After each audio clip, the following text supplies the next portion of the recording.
Welcome to Hashtag Trending, the weekend edition. I'm your host, Jim Love. The new AI model released by OpenAI would certainly pass the most rigorous interpretation of Alan Turing's famous Turing test.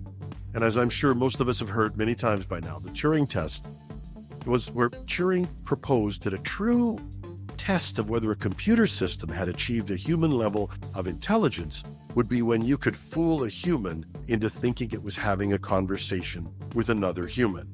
He proposed that you do that in two separate rooms and they'd be connected. Now we do it through a browser. In reality, many people believe this has already been achieved.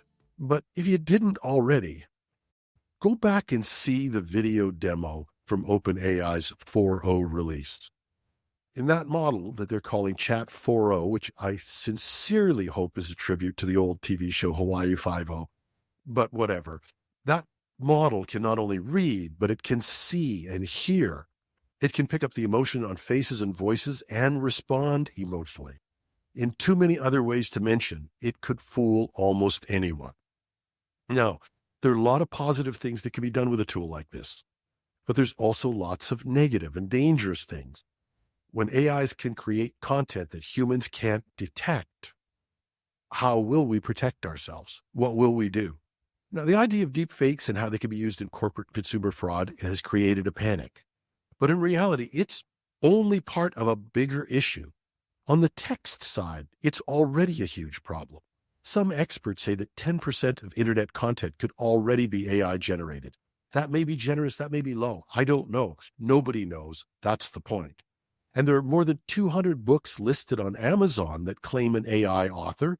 And there are also dozens of courses you can take to write books with AI. So how many are there actually? Nobody knows. A major sci-fi magazine had to close its online submission portal after it got so many AI-generated submissions that it buried the editors and made it nearly impossible to find submissions from human authors. On the visual side, Getty Images and Shutterstock, these are two of the major sources of commercial images for all kinds of publications. They have banned AI images. YouTube will demand that AI videos be identified at the end of this year, but I can say as a minor YouTube addict, it's already a huge problem on YouTube. There are an enormous number of AI-generated videos, most of them bad. And in what might be the ultimate irony, in January, a top AI conference banned AI-generated papers. But will bans, voluntary or even enforced, will they work? Will labeling work? My guest today is Madeleine Lambert. She's the director of marketing and sales from a company called Originality.ai. She's part of this company that has worked in this arena for some time. The company has specialized in identifying AI-generated content. Welcome, Madeleine. Hi, thanks so much for having me. You and your company have been in this area a long time, or in AI times, a long time. How did you get engaged in the area of detecting AI-generated content? Yeah, to backtrack a little bit, my roots started with a content marketing agency. So myself and the founder of Originality worked from 2016 until 2022 in content marketing business. Clients would come to us to create content for their online property, whether it's a website or a blog portion of their website or a landing page copy. They would come to us to create that. And so content validation for us was the trickiest part of that business. Clients always wanted to know whether their content was considered good quality. That was of course, they paid for it, right? They paid a pretty penny for it. It was not cheap, like $5 Fiverr articles. It was premium level content, and it was well within their rights to have some sort of qualitative data to understand whether their content was good enough to rank on search engines. So that was already the trickiest part of our business. And so we used lots of tools like Copyscape to make sure that the content was not plagiarized, and then other sort of content optimization tools to make sure that the content was optimized in order to rank on search engines. And so those were the data points that clients liked to see to make sure that things were good quality. And so once we saw tools like Jasper AI, for example, that were using GPT-3 at that point come out, and they were rolling things out. They were actually asking us to beta test it, and we used it extensively. And we saw how good it was, and we saw how powerful it could be. And we saw, even in such a short period of time, we saw how much it improved so drastically quickly. And so we decided that generative AI was going to disrupt the industry so drastically, so quickly, that we decided to exit that business and get in front of the problem in a different way by creating Originality, which is meant to sit within your editorial system as a publisher and make sure that's hitting that your content is hitting those editorial guidelines and not AI generated, or at least identifying AI generated content before it gets published. And you mentioned that Jasper had been around for a long time. A lot of people have been using this. Did I get it right? Is it a big problem in terms of the amount of content that is generated? So to backtrack a little bit, Jasper was a new tool on the market, but it was using GPT-3 technology. And so we saw quite a few of those tools being rolled out during that time in 2021, between 2020 and 2021. And they were all in the form of paid tools. And yeah, their output was incredible. And it was like the first sort of exposure that we'd seen to commercially available generative AI. And so no one obviously could have predicted that OpenAI would have come out with something as powerful and accessible as ChatGPT in such a short period of time. But yeah, so those original paid tools such as Jasper were our first exposure to it. Well, I guess I'm egotistical enough, or maybe it's just my failed attempt at a literary degree in an earlier time. I think I'm able to spot a lot of AI-generated content, given enough time. And I, myself, as a CIO, did reviews of content for people, mostly in terms of making sure it was adequate or good enough to be published. But linguistics was a fascination for me, and I discovered that AI had patterns. Did you spot those early in the game as well? Early in the game, for sure. And that's what I mean by things progressed and improved so quickly that, yeah, at the beginning, you could totally tell what was AI generated and what was human generated.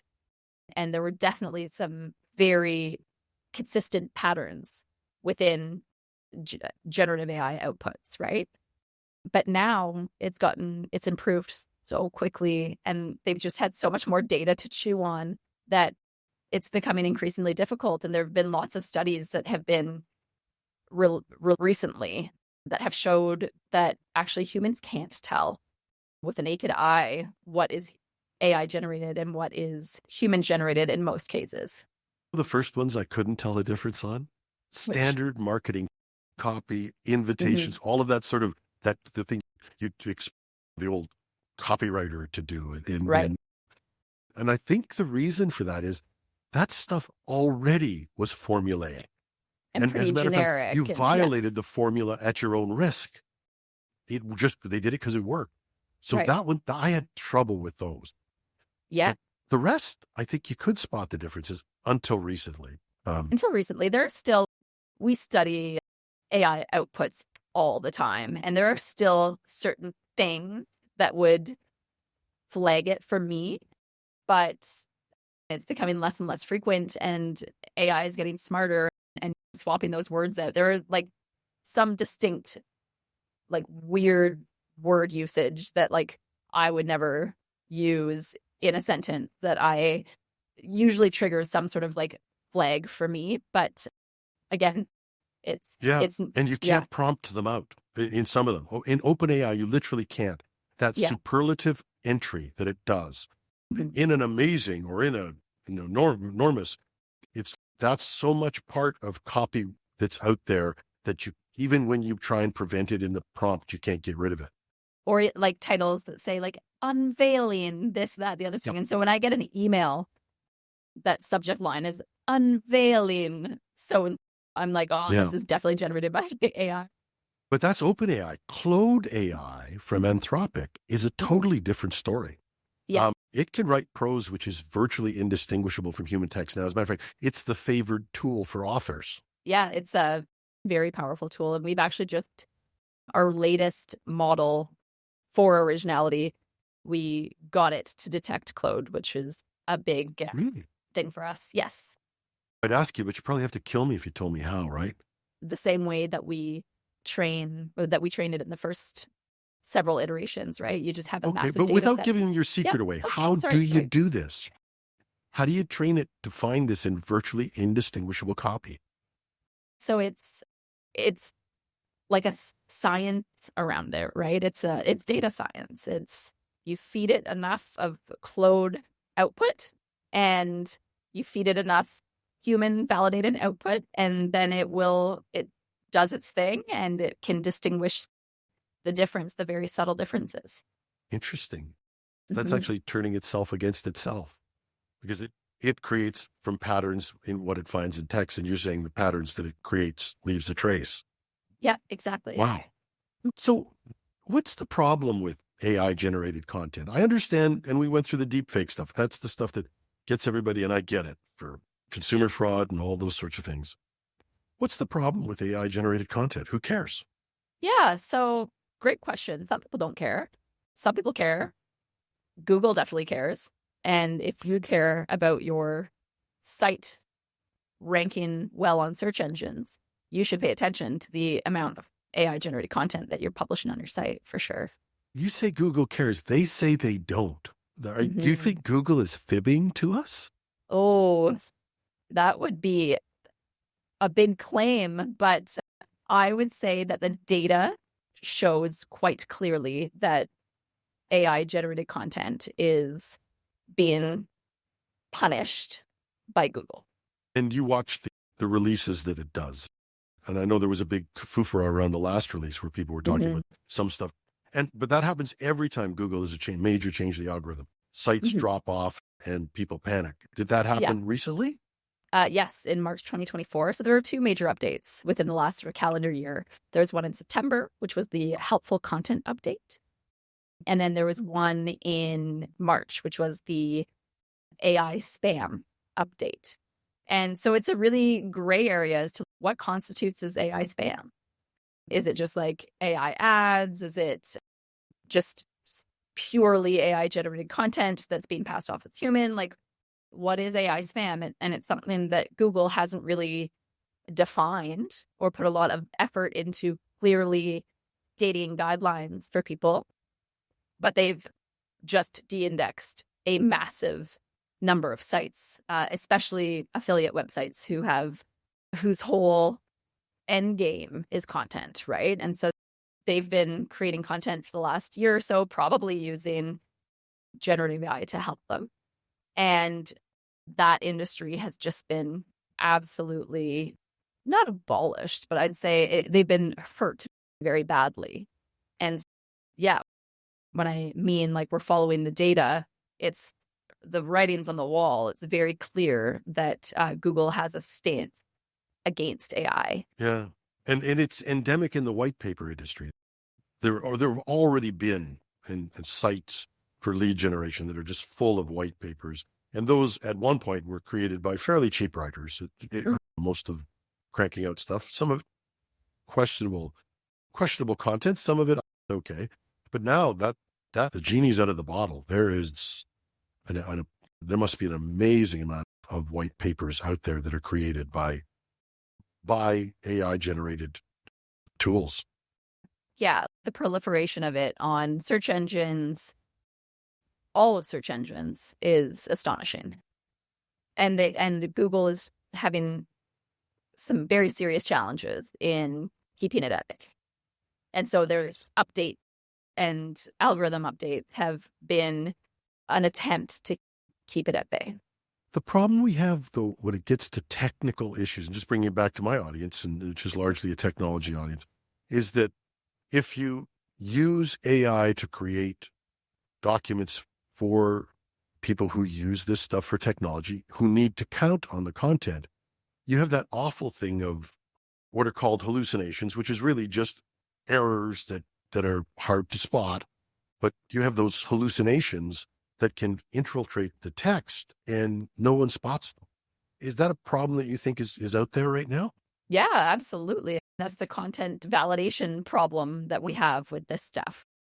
And we see it across so many different industries. We work with book publishers, we work with content marketers, we work with, tons of different industries. And for example, the book publishing industry is facing huge challenges with this because you have big platforms like the Amazon Kindle publishing, which is a great platform for self-publishers. But you have an influx of AI generated books that are being published every day. And then you have, for example, there's a perfect example. There was a mushroom cookbook that was published on Amazon. And after it had been flagged as potentially AI generated, despite the fact that it was attributed to somebody who claimed that they had a PhD in mycology, which is another problem with AI, is the fake authorship and the fraudulent accreditation. And so this mushroom cookbook had been published and people were purchasing it. And upon further study of this book, it was found that it was giving really dangerous advice. And mushrooms are not things, cooking with mushrooms is not something that, it's not something that you want to give factual errors about that can lead to real societal harm and can really impact people's health, right? And so when you don't have a method at safeguarding the information that's being published as a self-published piece of content, it can lead to real societal issues. Yeah, yeah. And so what's the solution to this? Or is there one? I think, honestly, the genie is out of the bottle at this point. I think that generative AI has been, and don't get me wrong, we're not anti-AI. I think that there's lots of amazing use cases for generative AI. We think that there should be a method at which AI-generated content must be disclosed.